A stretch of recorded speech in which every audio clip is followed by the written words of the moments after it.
Broadcasting worldwide from the beautiful hill country in Texas, this is OneRadioNetwork.com.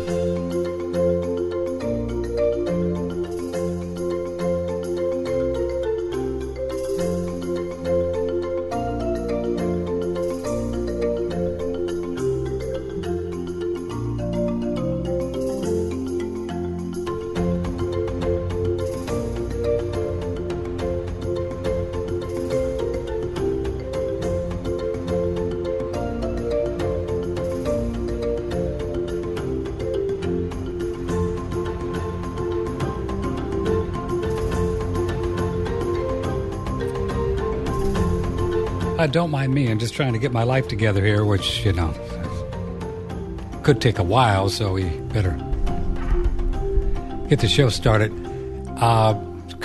That's right. Excuse me while I just get my life together. This is Patrick Timpone. Good morning. OneRadioNetwork.com. It's the 19th of September. We got a great show for you again this morning. Oh, Sharon, she's such a producer. I tell you, she gets all these great guests. Next hour, Susan Smith-Jones. She's in Hawaii. We love her, and we're going to talk about stress and the effects of stress on the body and some cool ways not to get so stressed out. Other than moving to Costa Rica, living in the trees, and eating fruit, there's probably some different things we can do. But that's not a bad idea either. But don't get me started. We're here in the Texas Hill Country, and going to get some rain today, which is a beautiful, beautiful thing. Tomorrow, Open Phone Friday tomorrow. First up, looking forward to this, we're going to invite Dr. Stephanie Seneff on. She's a PhD, a senior researcher, MIT Computer Science, Artificial Intelligence. Sometimes my intelligence seems very artificial to me. I need to talk to her about that. She has a bachelor's degree from MIT in biology, a minor in food and nutrition, and her PhD from MIT's in computer science. She first authored recently published papers on theories proposing the dietary, check this out, folks, that dietary deficiencies in critical nutrients such as sulfur, taurine, zinc, cobalamin, choline, etc., as well as insufficient sun exposure compounded by chronic exposure to multiple environmental toxins, can explain many modern diseases, conditions such as autism, heart disease, obesity, asthma, the rest of them. And she's done quite a bit of work on looking at this whole GMO issue, the toxic pesticide, the glyphosates that we've talked about with Howard Vlieger, the weed killer thing, the Roundup Ready, the whole GMO thing. So, Dr. Seneff, we probably should add you on for about 4 hours because we got a lot here, but we can always have you back if you pique our little curiosity, which I'm sure you're going to do. Good morning. How are things? Are you up in Boston? I'm in Boston. In Boston. A beautiful, beautiful day today. I had the top down. It was very enjoyable driving in. No kidding. So. We had Dr. Thomas Seyfried on from Boston yesterday. He's doing some work with epilepsy, cancer, and the high-fat ketogenic diet up there. Oh, very interesting. Up there at Boston, actually Boston College. Boston College, yeah. Wow, I should check him out because I'm into that as well. Are you? I agree with a high-fat ketogenic diet for treatment of a lot of brain disorders. Yeah, I just poured some MCT oil in my yerba mate tea, so watch out, my brain may go on overdrive. It's really, you can feel it. Have you ever done that, put the MCT oil in coffee or tea? No, I haven't. They call it, what do they call it?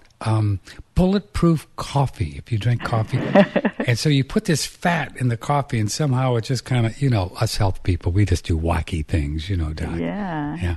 So let's start right with GMOs and yes. This how do you say glyphosate? Glyphosate, yes, right. Some people say glyphosate, but I like to say glyphosate. What are glyphosates? What are glyphosates? Okay, so most people don't know that word, but they should because it's really, really important, and it's the active ingredient in the weed killer Roundup, which everybody knows. The stuff you buy at the hardware store and kill your weeds in your lawn. I beg your pardon? Roundup, yes. Yeah. And it's extremely worrisome to me what I've discovered about the damaging effects of Roundup long term on our health. I think it is probably the most important chemical. We have a huge number of environmental chemicals that we face today that 100 years ago they didn't face. We're in love with chemistry. We're just producing all these strange, chemicals and throwing them into our environment with abandon and with this notion that, what could go wrong? And lots could go wrong, believe me. And Roundup, I think, is probably the worst. Now, is Roundup primarily used when they... No, I guess it is. Well, I guess. What's the connection between Roundup, Dr. Seneff, and GMOs? Very, very strong. It's all GMOs, connected. Very strongly connected, because the GMOs, so the basic core crops, corn, soy, canola oil, sugar beets, these things they have GMO versions of all of these crops that are now probably like close to 90% of the crops that are out there. I mean, it's amazing how quickly they've adopted these over the last 10, 15 years. And the GMO specifically, one of the most common probably GMO is next to BT corn. So you've got BT corn, which is the pesticide is built right into the corn. That's also very scary. But corn is also GMO engineered to be resistant to Roundup, as is soy, sugar beets, canola oil, cotton, by the way. So cotton also goes into cottonseed oil, which is a cheap oil to put into foods, as well as cotton clothing. And all of these things have GMO versions that are resistant to Roundup. So what that means is you can spray the Roundup on the crop and it won't die. Oh, good. Roundup is a general purpose herbicide. It kills just about every plant. But it won't kill these plants because they've been cleverly, this gene from a bacterium has been inserted, which gives them protection against Roundup. And I think this is really scary, because this means that they do in fact soak up the Roundup, and it disrupts their own chemistry, so they end up with depletions in critical nutrients like sulfur, but also these what they call +2 cations, which is critical minerals, like zinc and manganese and magnesium, and these things are really cobalamin, cobalt, which is in cobalamin, cobalt, very, right. very important. We need them in only small amounts, but if we don't get them in small amounts, we're in really big trouble. So, if you don't get cobalt, I read years ago from Dr. Maynard Murray's stuff with the ocean water stuff. He said that soils were very deplete of cobalt, and the cobalt, without that you can't soak up B12, right? Right, exactly. B vitamins. Well, B12 critically depends on cobalt to work at all. That's the chemistry. Cobalt is the atom. It's actually an atom that catalyzes, that makes cobalamin work. Cobalamin is B12. And it's called cobalamin. You can see C-O-B-A-L. There's a huge hint there that it might need cobalt in that name. And cobalamin deficiency is a huge, huge problem today, and it causes all kinds of things, including, memory problems, basically dementia. Mm-hmm. Well, I used to know that, but I forgot it. 10 minutes after the hour with Dr. Stephanie Seneff. If you have a question for her, comment, 888-663-6386. Email patrick@oneradionetwork.com. So let's see if we can understand this. So the genetically modified, say, corn, which is really big, right? Not only have they genetically inserted stuff into the corn to make the corn go bigger, better, faster, stronger, but they have made it so it is immune to the Roundup with these glyphosate. Okay, glyphosates that really screw up the nutrition in the corn as well as in our body. So we have two issues with the GMOs. Well, yes, and of course it's three issues, because we also get the glyphosate. I mean, we are doing a very poor job of monitoring how much glyphosate is actually in our food, because Monsanto has assured the government, and the government trusts them, which I find very surprising, that glyphosate is completely harmless. So, it's like aspirin. I mean, it's just like, don't worry about glyphosate. It's not a problem. And as a result, the amount of glyphosate that's being used has gone up amazingly. That's the one herbicide whose usage rate is going up very rapidly in the last 10 years, right in step with the introduction of the GMO crops. I mean, it makes sense. Now you've got, a crop that is doesn't die if you expose it. It changes its chemistry, of course, but it doesn't die. Therefore, you can just, put this stuff right on the crop and you can kill all the weeds. It's very handy, which is really scary. And I'll tell you one thing else, which may be even more important. They've also gotten into the habit of spraying crops with Roundup right before the harvest. I was really shocked when I heard this. Right before. I almost couldn't believe it. You're right before the harvest. Intentionally, in order to kill the plant, you actually induce it to go to seed, because the plant is like, oh my God, I'm dying, let me go to seed. So, for example, wheat, and barley. You spray the crop right before the harvest with Roundup, and that has a nice advantage that it reduces the residue that's left behind, because these days with this crazy way they do farming, they just strip away everything from the last year's crop, and start fresh with chemical fertilizers. I mean, the whole thing is so, non-natural. The whole way they're doing farming with these massive farms that are giving us our, cheap food. We basically, U.S. spends very little money on food compared to other countries. We buy all these processed foods that are coming out of these huge farms with this really bizarre farming method that involves basically chemicals. I mean, everything is chemicals, not just the poisons that you put on to kill the weeds and the bugs and the fungus, but also the poison, well, not poisons, but, phosphate-based fertilizers instead of natural fertilizers, which have a huge number of things in them that, just like, having breast milk versus getting some kind of Similac or something. It's a very, very complex number of different nutrients that are in natural fertilizers, based on manure, basically. Mm-hmm. Sure. That you don't get when you use these chemical fertilizers. So the folks that are eating GMO, corn, wheat, soy, canola, all this stuff, is it really... they're going to get sick. Basically. They're going to get sick because it's encouraging their body not to be able to absorb sulfur and zinc and taurine and all these things, or there's huge. I can give you basically. Other than it, and then it's not in the food already, right? So the food that's already one is thing. Disrupted. Yes. Yeah. So it's the food is disrupted. By the glyphosate. It doesn't have so sulfur, taurine, zinc, or all those things we need. Right. And then does it also encourage the body, doctor, not to absorb it from food that may have it in there? So if you are getting glyphosate in your water or in your food or even in the air, because if they're spraying it near you, you're going to breathe it. Right. The glyphosate is going to go into your system, and it causes basically three kinds of problems, each of which is severe by itself. One is, as I said, it chelates important micronutrients. These are things like minerals, as I said, zinc, manganese, magnesium. These things are really cobalt, and molybdenum also is really important. These things get lost, so you become deficient. Iron also, you become deficient in these important nutrients. Number two, it messes up something called the shikimate pathway, which is going to deplete critical amino acids. Amino acids are proteins. They're the basic building blocks of your proteins, like your muscles.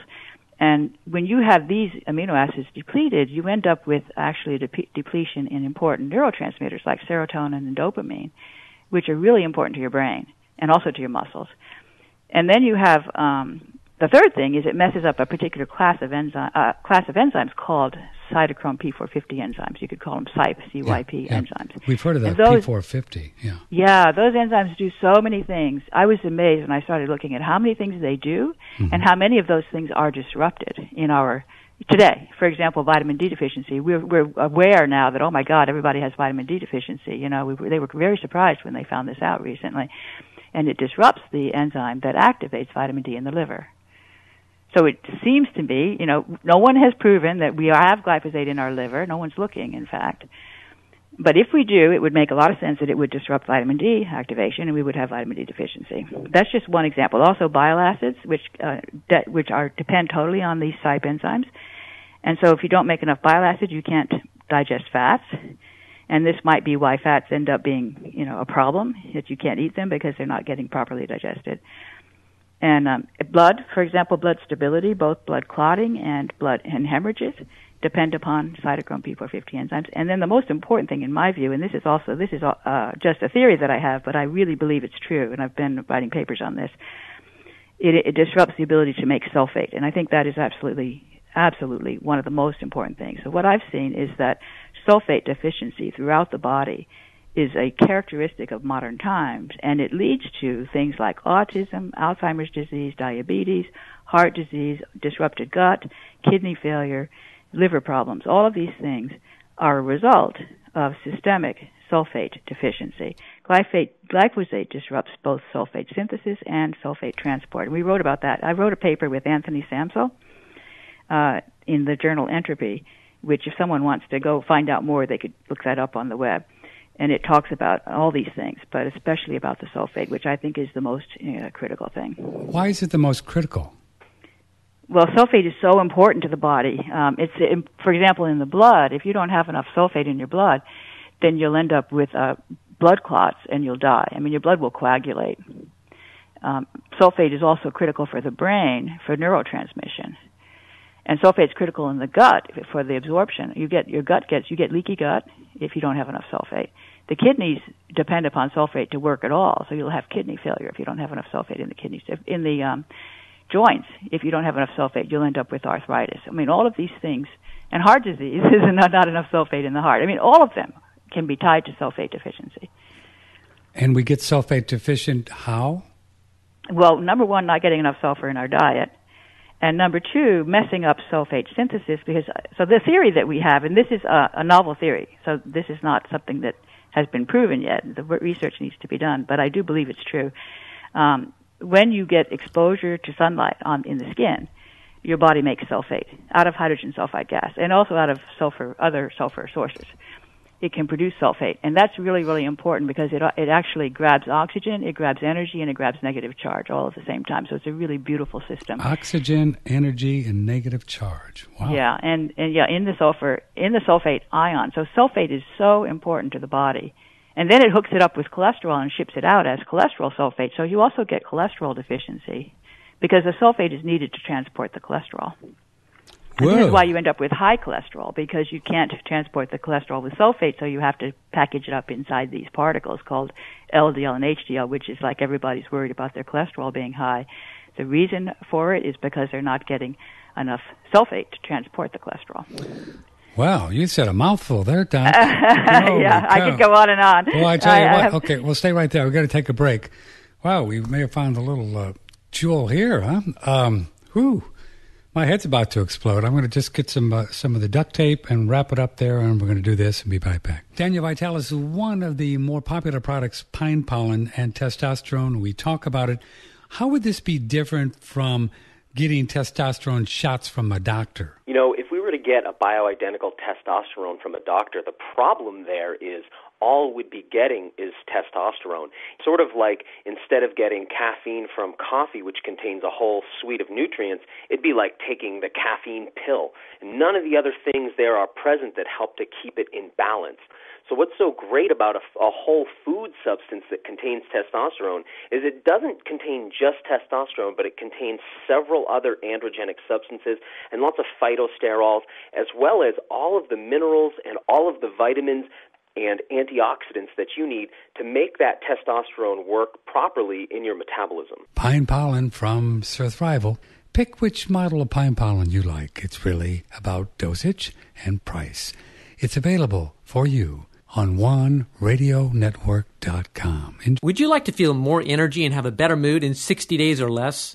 That's the guarantee I offer with a health-building food I'm about to introduce you to. If you apply the advice I'm about to share with you, you will support the restoration of your optimal health. When consuming this health food, you will support a better mood and endurance. You will also support increases in strength, energy, fat loss, and muscle development. You will be protecting yourself from colds, flus, infections, and cancer. By adding this one power food to your diet, you will support the removal of toxins of all kinds, including heavy metals, drug deposits, chemicals, and radiation poisoning. What is the one protein power food in nature that you can, for the first time, get in its undamaged state? It is unheated whey protein powder from grass-fed cows.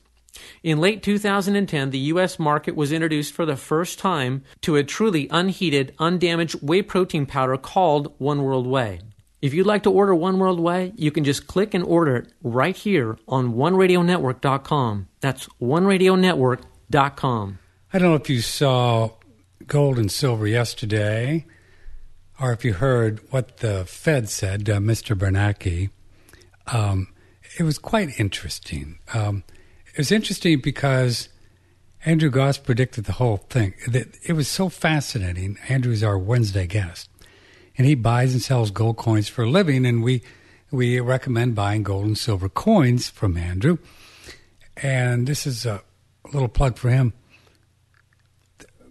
Probably 95% of the people out there over the last 6 months were saying that the Fed was going to stop printing money. I look at all these sites all the time. Oh, they're going to taper. Taper means they're going to stop printing money, right? They're going to slow down. Well, Andrew Goss argued that they're not going to slow down. Matter of fact, he said even if they would cut $10 billion or so from this, their buying of treasuries and mortgage-backed securities, they'd still be speeding up because they haven't really purchased exactly as much as they said they were going to, the $85 billion. They've been only doing about 70. So, to the surprise of everyone yesterday, Uncle Ben comes out and says, we're going to leave everything just the same. And Andrew argued from the very beginning because he knows the numbers. He looks at the source material, know the source, hint, hint, that they can't stop printing money because this whole thing is just a Ponzi scheme. And he was right. And gold went up about, $75 yesterday. Silver went up $2. Oil went up $3 just on that one little announcement, because people who know that they're just going to keep printing money regardless of what they say. This was a fast pitch in the dirt, just a head fake, this whole they're going to stop printing money. They've got no other choice. They're just keeping the thing afloat. They're not raising unemployment or making anything better by printing all these dollars and borrowing them. They are just keeping things from crashing. Andrew's told us this. Listen to his shows. Call him if you want to get some gold and silver coins to protect from inflation. He's not an alarmist saying the sky is going to fall. We're going to be running naked through the streets. You're going to need gold and silver coins. But what he is saying that gold and silver are going to make some big moves. They've already made big moves in the last year, gold, not silver, but gold in the next few years. And it's a great hedge against inflation. And Andrew Goss's company is 800-468-2646.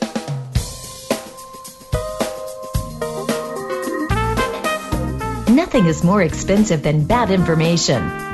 Know the source. OneRadioNetwork.com. Talk to Patrick now, 888-663-6386, or email patrick@OneRadioNetwork.com. Oh, it's so challenging to get the real information these days. I don't care whether you're talking about geopolitics or finance or anything. Very, very challenging, Dr. Seneff. You got to dig, and you got to dig, don't you? You just got to. There's not a lot of solid information in the mainstream media. I know. Boy. It's discouraging. I'm amazed at how the government is willing to just believe the biotech companies and to trust them when they say these products are safe, Yeah. And this whole GMO thing, it's not going anywhere else, right? I mean, it's just going to go, it looks like it's going to go more, right? Well, I think that consumers have to rebel. Consumers have to refuse to buy these products. And my husband and I we've tried to go 100% organic now. We buy, at Whole Foods, we buy at Farmers Market, we buy organic foods. And if we can't, in terms of corn, if we can't find it organic, we won't buy it. We won't buy it. It's just off the table. I just got off after years of ascorbic acid because it's from corn. Yeah, it's scary. Even products that corn. You think are just nutrients, and you may have glyphosate in them. You don't know. Yeah, you don't know what it's doing. There's a frustration here because I start to see crossbones when I see a product and I think, okay, that's probably coming from GMO corn or GMO soy. I won't touch it. It's really scary. I mean, because you're going to get it, and it's an insidious effect. The thing that lets Monsanto get by with this is that if you do a study for 3 months, you won't see anything. It takes time for the sulfates to become sufficient. And the cobalamin, by the way. Cobalamin, the liver can store it for a year. So they're lucky on this, that the things that glyphosate is doing to you take time. And so therefore it's hard to connect the dots. And people don't realize they're getting sick because of this. It's like taking arsenic. You get a slow poison over time. And eventually you start to have stomach problems. You have leaky gut, you have diarrhea. And you might go down that path, or you might just get fat. I mean, in fact, we talked about obesity in our paper, and you can connect obesity to glyphosate very easily. And in fact, when you look at at the history of our country and the obesity rates, you will see a corner at 1975. We were kind of getting a little bit fatter over time over the entire 1900s. But when you hit 1975, all of a sudden there's a corner and you go straight up. Much, much higher increase in obesity starting there and continuing right up to the present. And this is directly tied to 1975, was when glyphosate was introduced into the food system. Really? Yeah, it's really amazing. You can see the graph. Yeah, and if you look at autism, I mean, I would recommend that people search the name Nancy Swanson on the web, because Nancy Swanson has some plots that are truly amazing. She's a physicist. She knows how to crunch numbers.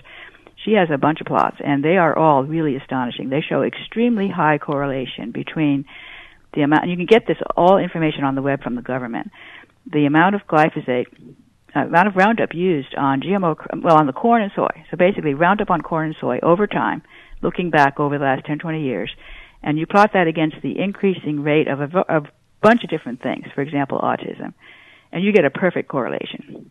Autism rates are going up exactly in step with the amount of glyphosate being used on corn and soy. It's a perfect match. Can you theorize or speculate or otherwise of what this connection is with autism? It's very, very clear to me. I've been studying autism for a long time, and I've written several papers on it. About 6 years ago, I decided that I needed to figure out what was causing what I perceived to be an epidemic in autism. And if you look over the past 6 years, even just over the past 6 years, 6 years ago the rate was 1 in 300. Today it's 1 in 50. I project that by the quarter century mark it'll be 1 in 2. So half the kids will have autism if we stay the course. That's what I predict. It's really a scary thought. I mean, autism is a very disruptive disorder, of the whole family.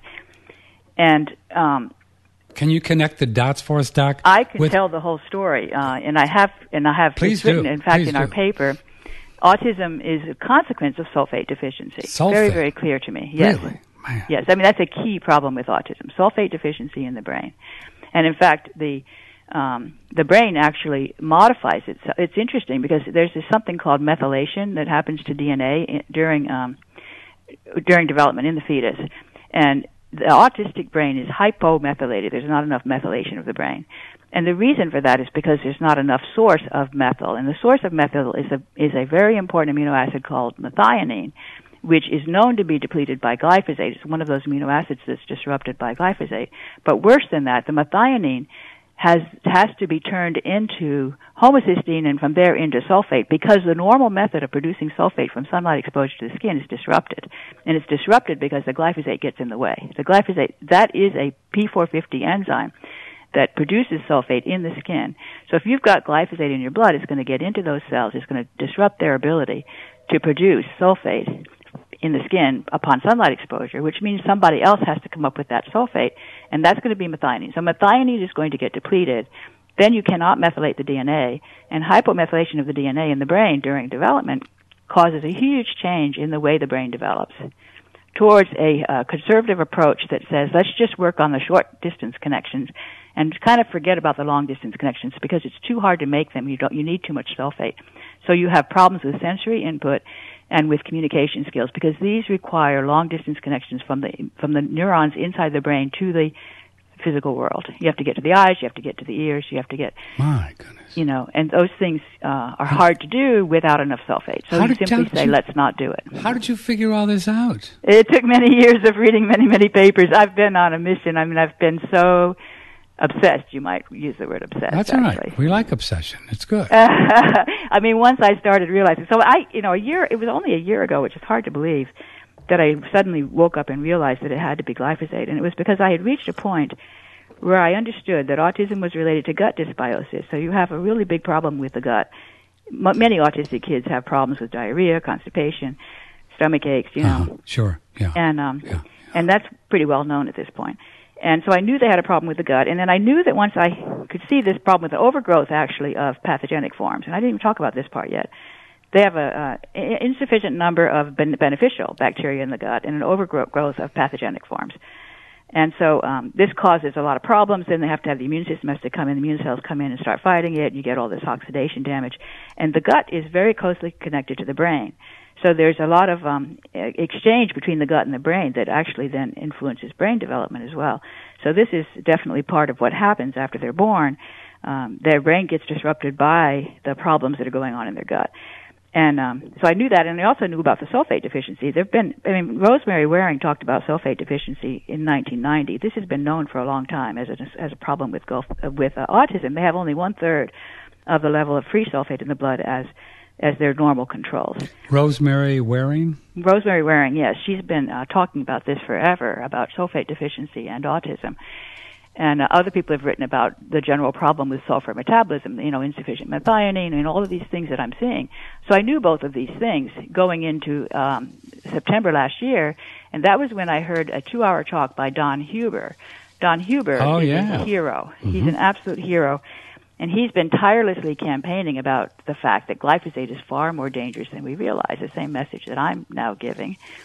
And so I heard this first from him, and I nearly fell out of my seat because he was talking about the disruption of the bacteria, killing off the beneficial forms and allowing the pathogenic forms to overgrow, which was exactly the thing that I was missing in my story about what's causing autism. It was such a perfect match. And then the sulfate problem as well.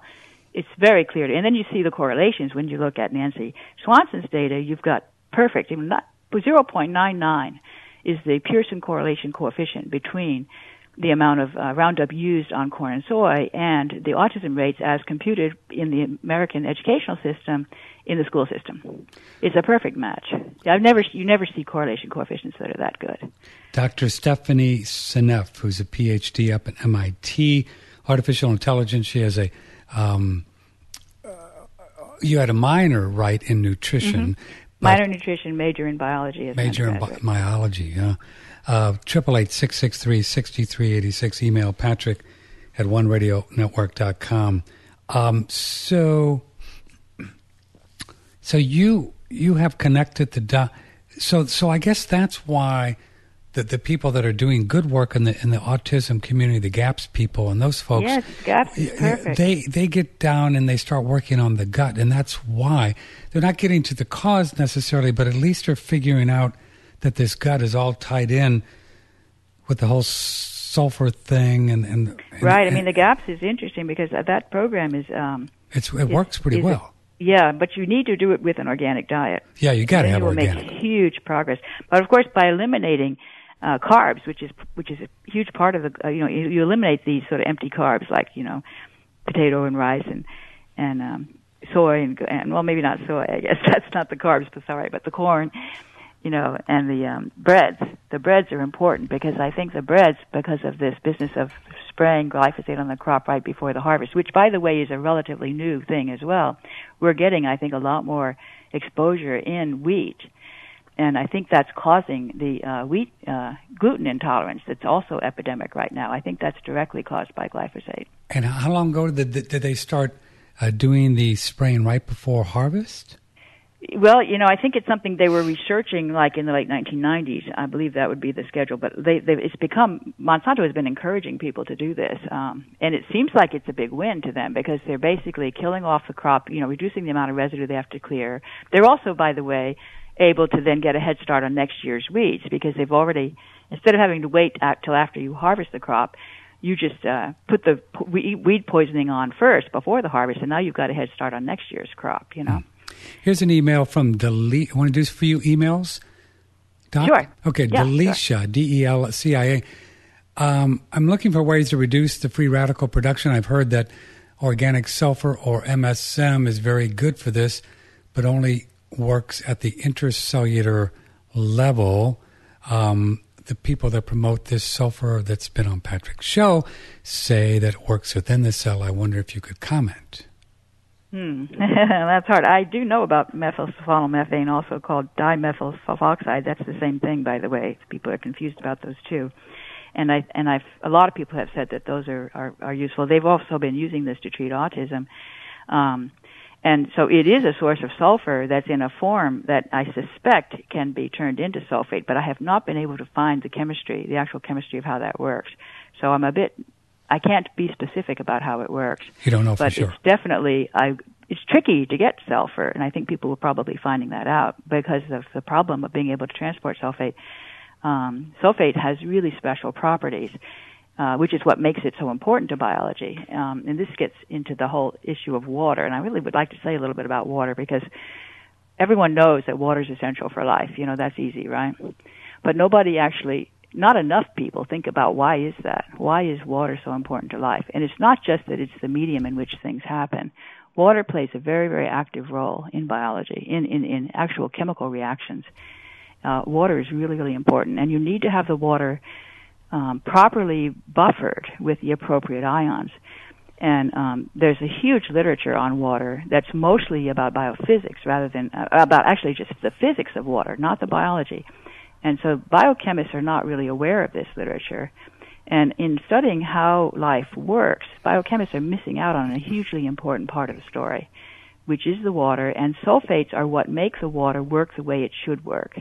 And they do this by actually gelling the water. So if you look at Jell-O, you make Jell-O, you get some those little packets of gelatin, you dump them in, and you put in boiling water, and then you add some cold water, you put it in the refrigerator, and then all of a sudden, after a few hours, it's a solid, There's only a tiny bit of it's kind of surprising, really, that it can do that, if you think about it, Those proteins are making, what's in the gelatin is making the water into a solid, a gel. It's no longer water. Mm-hmm. And this is what happens in the body around all the cells. The cells put sulfates. Sulfates will do this to the water, make it like Jell-O. And that's a great feature because it helps to keep things out. There's these things called heparin sulfate in the cell wall attached to it outside the cell, which have a huge regulatory capacity to control what comes in, what goes out, maintaining ion flow and also nutrient flow. I mean, it's really, really important. And these things are able to gel the water around the cell. In a sense, 99% of our molecules in our body are water. So it's kind of surprising we're not just a puddle on the floor, Yeah. We need to have substance. We need to have Jell-O. We don't want to have liquid water. But the only place we need liquid is in the blood, because if the blood is gelled, you're in huge trouble. It won't flow. That's what makes it tricky. Sulfate cannot just simply go through the blood without running into difficulties. So is the only place to get that kind of water like in a real spring, or can we get that at home? Well, you see, it's not so much getting that kind of water as maintaining that kind of water in your body, which is why you need to have the sulfates attached to the cells all over your body. You need to have them attached to the cells. And the real problem is transport. How do I get the sulfate from where it's synthesized or where it's taken in from, for example, by drinking it in the water, to where it needs to go? How do I get it from point A to point B? And the huge problem is that glyphosate, like sulfate, also gels the blood. So if you get glyphosate in your blood, you can't ship sulfate anymore, because you're fighting. If you drink glyphosate, people kill themselves by drinking Roundup, and they do so by coagulating their blood. Wow. Roundup coagulates your blood. So if you get too much Roundup in your blood, you can't ship free sulfate. That's why autistic kids have really low sulfate, because they've got these other things like glyphosate. There's other things that do this too, for example, aluminum. So, you get these contaminants in your blood, and then you've got a much more difficult problem to get the sulfate from point A to point B. Wow. Here's an email from Rob in England. He says, it's sunny there. I have ulcerative colitis and tried most modalities to get better, including IV izone, IV hydrogen peroxide, hyperbaric chamber, diets, too many to mention, infrared saunas, emotional work, etc. I've been started doing body rubs with DMSO and magnesium chloride with great results. My question is, how does phospholipid choline fit in with sulfur chemistry, as this Dr. Stremmel in Germany is running trials using phosphatidylcholine with great results? He found that ulcerative colitis patients had 70% less PC and real mucus compared to healthy control. He says taking lecithin PC orally isn't effective as it gets digested before it reaches the colon, but enemas would probably work. So my thinking is, even if someone is eating PC-rich foods, this might not rebuild the gut lining. Where does sulfur fit in, please? Many thanks. Wow. That's a lot. Pretty trippy there, man. Wow, yeah. This guy's into it. Well, I'm really glad to hear about the MSM on the skin, because I'm collecting data points on that. Yeah. It really looks like it works, and mostly people are having really positive results with that. Another thing that I recommend that's similar is magnesium sulfate baths. This is Epsom salts. Epsom really, salts, really easy. You just throw those into the bath water, make a hot bath. The heat is also useful because it'll help you to use those properly. But you can get sulfate through the skin that way, and that's a great way of bypassing the gut, because the gut is going to get hit hard by the glyphosate, and that's going to cause problems getting the sulfate from the gut to the liver. That's where I think there's a real blockage with the glyphosate. The sulfates need to get from the gut to the liver. And this is why you end up with, actually, these pathogenic bacteria produce something called P-cresol, P-cresol, which can transport sulfate from the gut to the liver. So that's a good thing, actually. These pathogenic bacteria that the body is ending up having to fight are providing a product that can get the sulfate from the gut to the liver. But unfortunately, once that P-cresol drops off the sulfate, then it becomes toxic to the liver. So you can end up with liver damage. So this is just one example of you have to use these kinds of odd roundabout ways to get the sulfate from the gut to the liver because the normal methods are not working.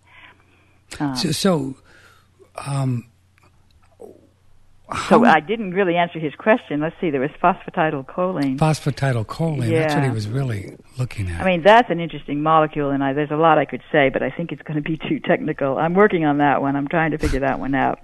The other thing that I will say is that there are many nutrients that are known to be healthy, such as resveratrol, and I don't know if you've talked about these things before. Resveratrol is in wine.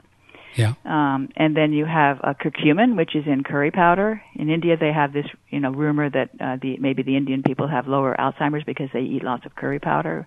And curcumin is considered to be a healthy antioxidant. These are sort of healthy antioxidants. You also have, of course, chocolate. You have these polyphenols, and you have these flavonoids, which are sort of the colors of the different, fresh vegetables with the bright colors. All of these things have the interesting property that they can transport sulfate. All of them. And I think that's what gives them their health benefit.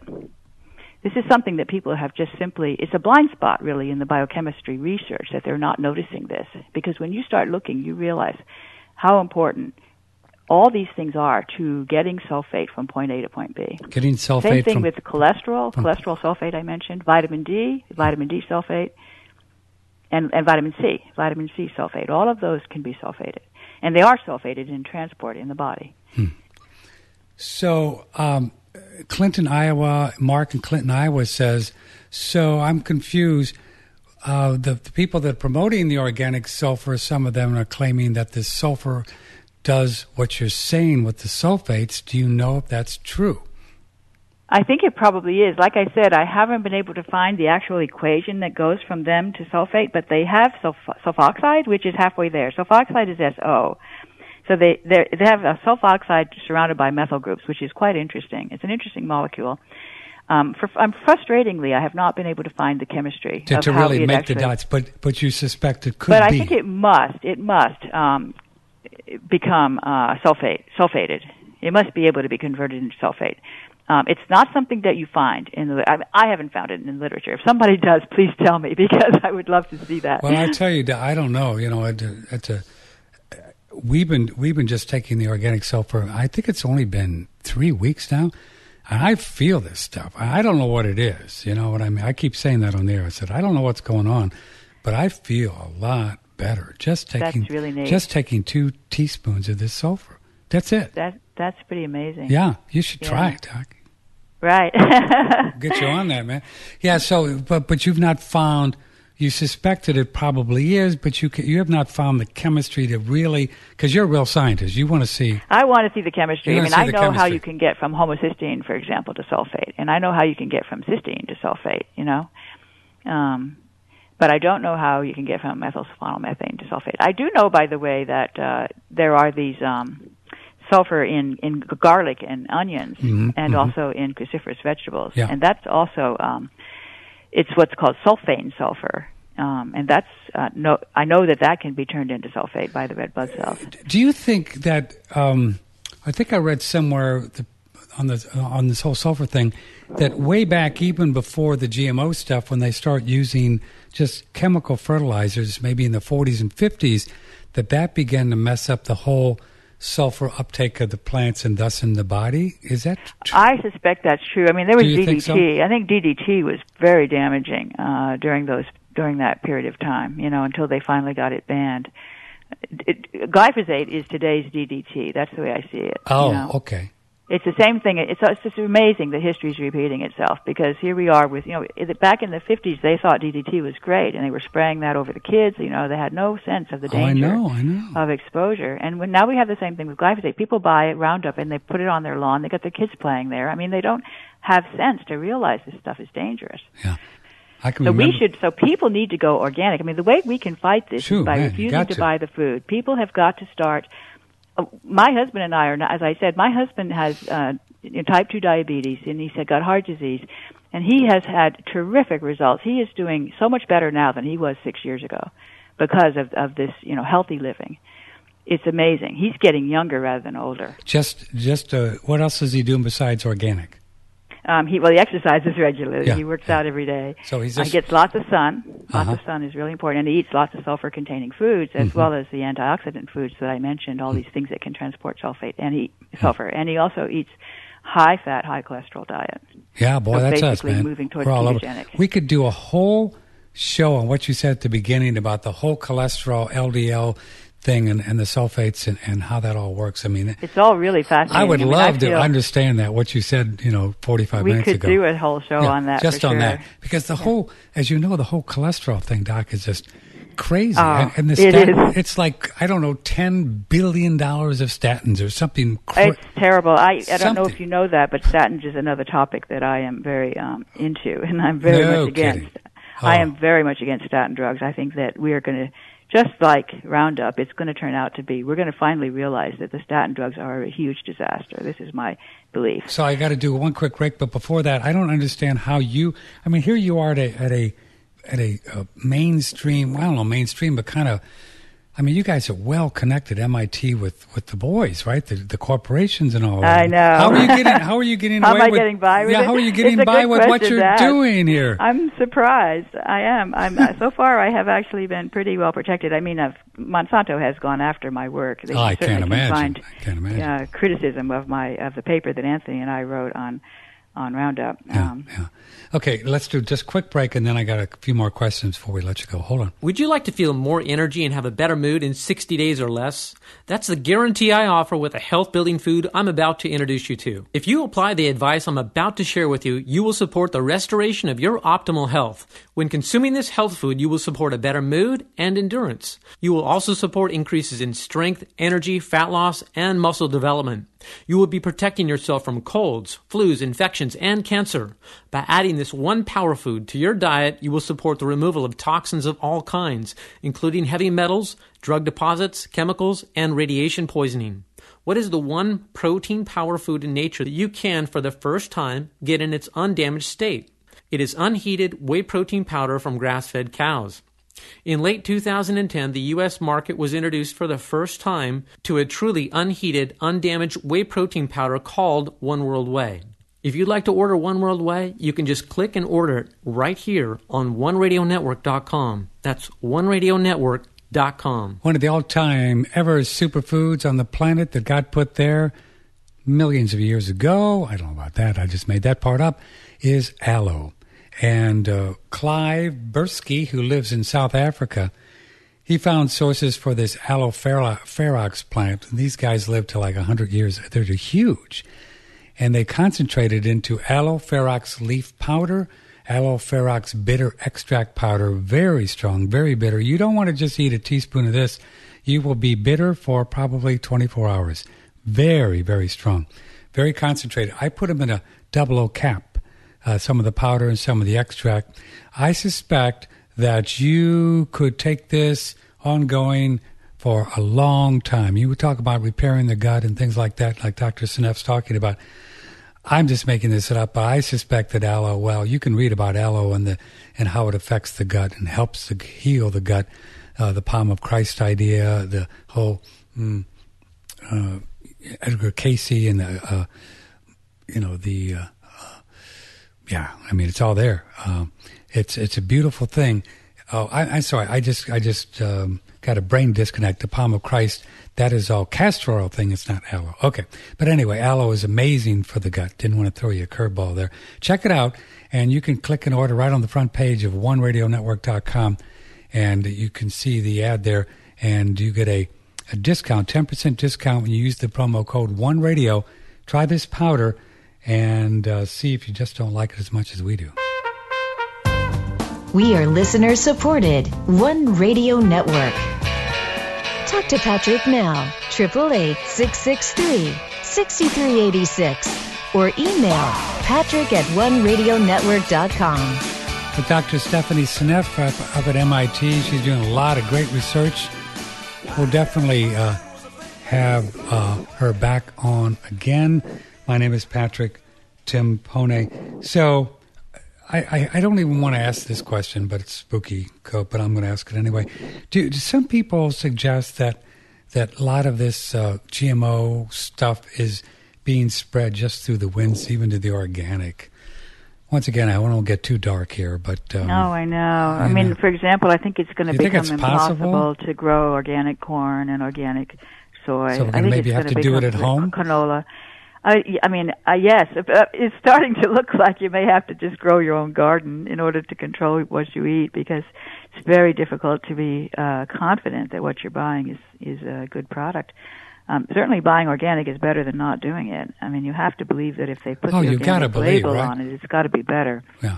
And we're definitely on board with that, and I would encourage everybody, all of your listeners, to switch to organic foods. I think you will feel better very quickly. You will be surprised at how much it will boost your energy and make you feel good, and feel happy even. I mean, I think we've noticed a difference. Sure. This is from Maxim in Switzerland. We got them all over, Doc. Also, what does Doctor think about using inorganic salt like sodium thiosulfate to act as a sulfur donor? Some of Patrick's former guests was talking about that. I've taken that myself, Doc, and it's pretty wild stuff. And you ever hear of that? Sodium thiosulfate. Thiosulfate, that's interesting. Mm-hmm. Yeah. Probably good, I would think. Yeah. It's. There's also people take chondroitin sulfate, glucosamine sulfate, magnesium sulfate, ferrous sulfate. These are all sulfate carriers. So there's a possibility that that's also working to give you sulfate. People don't think of it as a sulfate. They think of they're getting chondroitin or they're getting glucosamine, but what they may be getting really is sulfate when they take those. That may be the real benefit. That may be the real benefit, yeah. But the sulfates, they're all involved with the whole oxygen thing, like we talk about on the... Yes. Yeah, the organic they carry oxygen in a safe way in the sulfate, because oxygen is very dangerous, as you know. I mean, oxygen is essential to life, but also it's what's causing all the oxidative damage that everyone's always talking about, antioxidants, to sort of protect you from oxidative damage. And what people don't maybe realize is that you have to have oxidation in order to make metabolism work at all. So the cells are always facing this risk of damage, collateral damage, when they're trying to, just like you're burning a fire. Sure. The fire might get out of control. Yeah. So essentially, when you're doing metabolism, it's a risky business. But if you've got enough sulfate, you can do it much more safely than if you don't. That's the bottom line. I was musing there about this whole aloe thing in the gut. I think it's amazing for the gut. Have you seen any other thing other than, say, aloe? I think people use glutamine and stuff like that to help heal the gut. In your research to help heal the gut been damaged by these glyphosates and things? I know, yeah. No, I need to get better at that, because I'm all about the biochemistry, and I don't think enough about about how to fix the problem, the nutritional. Well, you got a lot approach. to think about, Doc. Yeah, I do think all these antioxidants, and of course cholesterol as well, by the way. I mean, cholesterol has gotten such a dirty name, and it is totally undeserved. Cholesterol is really essential for your body, and that's another thing that becomes deficient when you have sulfate deficiency, as I mentioned before. I actually believe heart disease is a consequence of cholesterol deficiency, not cholesterol excess, which is a very interesting other conversation. And these statins, as you know, they lower the cholesterol number to what, like 110, 120? Oh, gosh. I mean, luckily my husband is not taking statins and hasn't taken them for many years, and he's doing great. His doctor was quite surprised, because his doctor doesn't agree with that, but he was surprised at how well he's doing, Yeah, he still thinks cholesterol is bad, doesn't he? Yeah, everybody does. It's amazing. I mean, the doctors, of course, the pharmaceutical industry are very happy to persuade the doctors that statin drugs walk on water. So it was so funny. This Dr. Thomas Seyfried. I love hearing real academics, real scientists say this kind of stuff. I mean, we say it, but nobody believes us much because we're just guys, but you guys with PhDs and doctors, and when you say stuff like this, he goes, now you just have to know, he said this yesterday, just got to know that eating fat will not make you fat. Right. Eating fat will help you lose weight. So when I hear these academics say it, I go, I just love that. Yeah. It's nice to people hear. are starting to They're starting to to get it, that. Yeah. Well, it's a slow process. You have to undo so much misinformation, Oh, well, we've been, since the early 90s, we've been driven into the whole idea that fat was bad, remember? I know. It's amazing. Fortunately, I never bought into it, so I just always knew that fat was good because I just liked it so much and figured it couldn't possibly be bad for you, I always ate my butter. Yeah. Here, this is Linda writes in. She says, I've heard that this bone broth that's recommended by the Weston Price people is one of the best things to heal the gut. Have you ever heard, bone broth? Absolutely. I'm glad she brought that up. That's a good absolutely thing. The case. In fact, my husband and I have a regular habit of he gets bones. My husband's the cook in our family, and he gets bones in Chinatown, and he cooks them in a pot of water and makes a soup, and then we eat that, and we have that for dinner every night. So he makes it on the weekend, and we have it every night during the week. It's very, very nourishing. The bones have all these nutrients in them that become. And if you notice, if you put that in the refrigerator, it will gel. Oh, so man, you know that it has in it the things that are causing the water to gel, and that's what you need to be getting more of.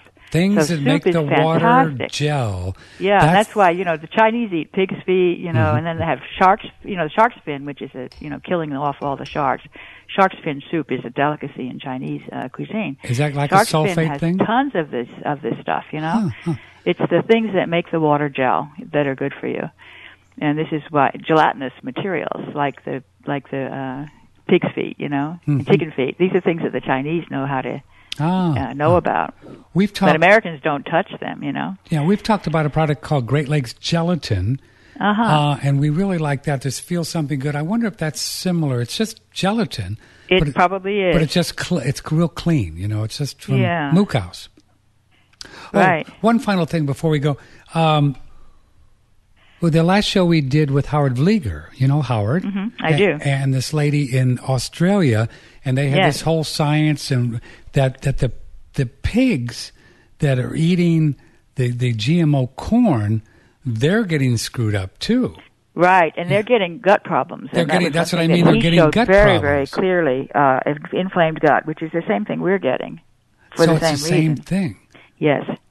So you think it's not dangerous to eat even natural beef or whole chickens from Whole Foods if they're eating GMO corn?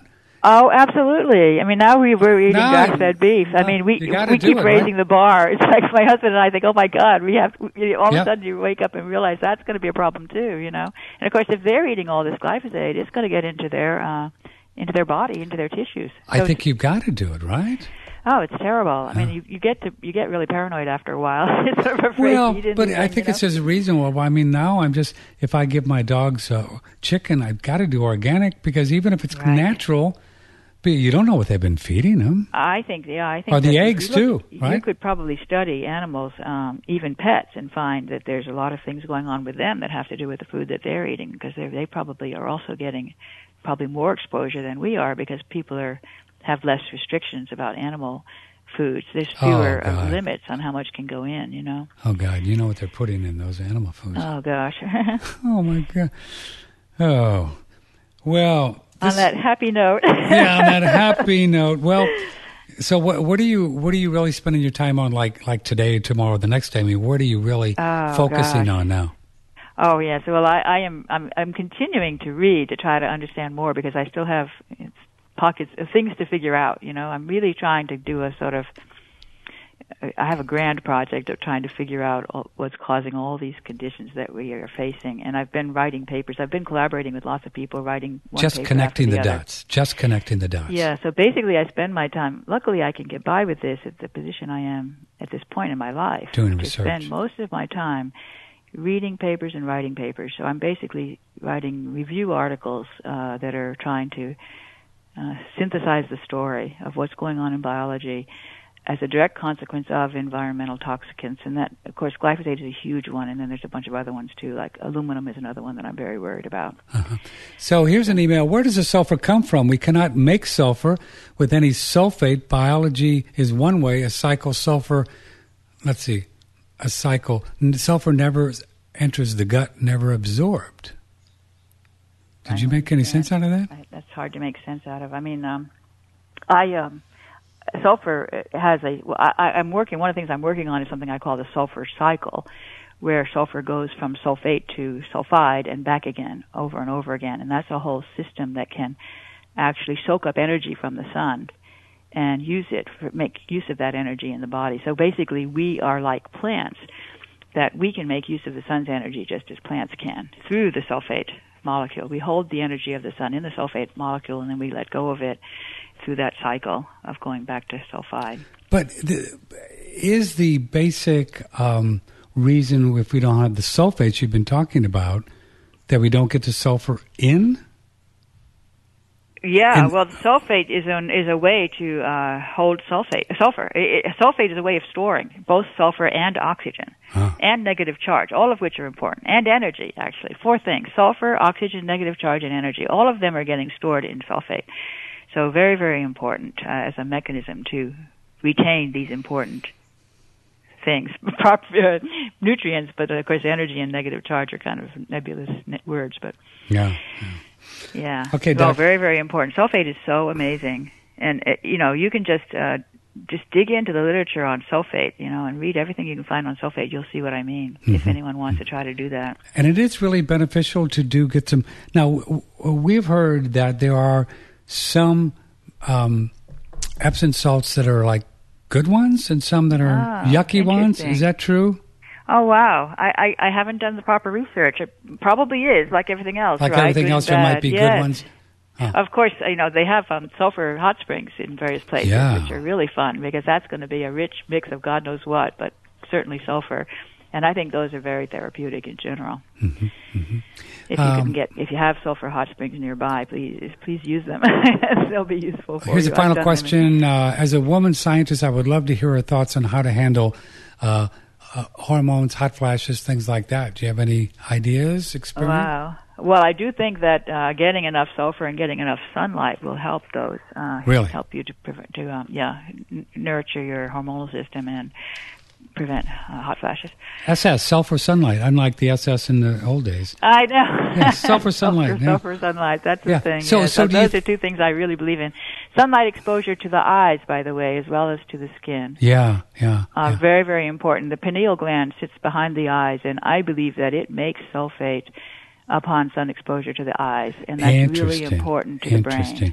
Yeah, have you ever done any sun gazing early in the morning? Oh, yes, I have. Have you heard that? The monks do that, right? Isn't that cool? I was so fascinated by that. Yeah. Absolutely. I think the early morning light is probably really, really good light with the right mixture. I'm guessing, just because these monks seem to know what they're doing. So.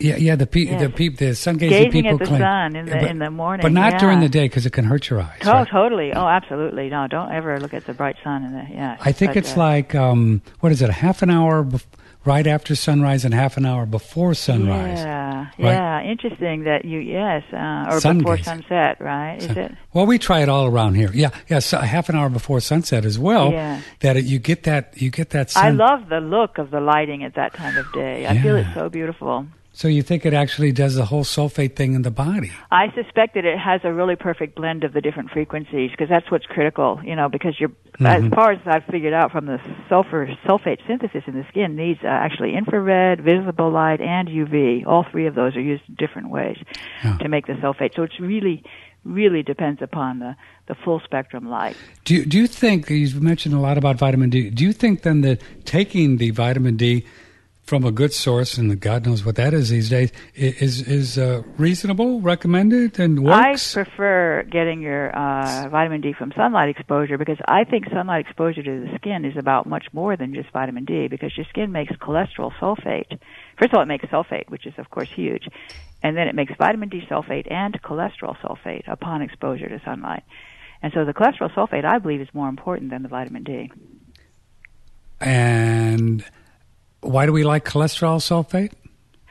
It's a way to transport cholesterol that doesn't involve HDL, LDL, which are the guys that, LDL gets high and then you're on a statin drug. So you can lower your LDL because sulfate makes cholesterol water soluble so that it can just travel freely in the blood instead of having to get packaged up inside a lipid particle. Oh, so that's what the LDL is. It's a lipid particle, and that's why the doctors get their panties in a wad over that thing. They go, "Oh, you got to do this." So the cholesterol sulfate keeps it kind of running through the blood is where it wants to be, right? It can deliver both cholesterol and sulfate to the tissues, both of which are incredibly vital to the well-being of the tissues, and both of which are, I think, in a bad deficiency mode in most people today because of this problem. You suppose that's where the cholesterol makes the hormones. The lady was asking about hormones, testosterone. Yeah, cholesterol is a precursor to all these hormones. All these hormones. Testosterone, estrogen, progesterone, all of them. And adrenaline, the adrenal glands totally depend upon a good cholesterol supply. So when you don't have enough cholesterol supplied to the adrenals, then they're going to be stressed. The adrenals are going to be stressed. And the adrenals also need the sulfate to work properly. Everything needs the sulfate. Uh-huh. Well, Doc, we got to go. Our guest is trying to call in, but she can't, so I'm going to call her. So thanks so much for being here. I'll call you back, and we'll just have you back on again soon, and we'll play around some more, okay? Terrific. Because this is great fun. Thank you so much, Thank Dr. you. Seneff. Bye. Okay. Well, she's a good one. Great find. And we will going to do this break, and I'm going to call Susan.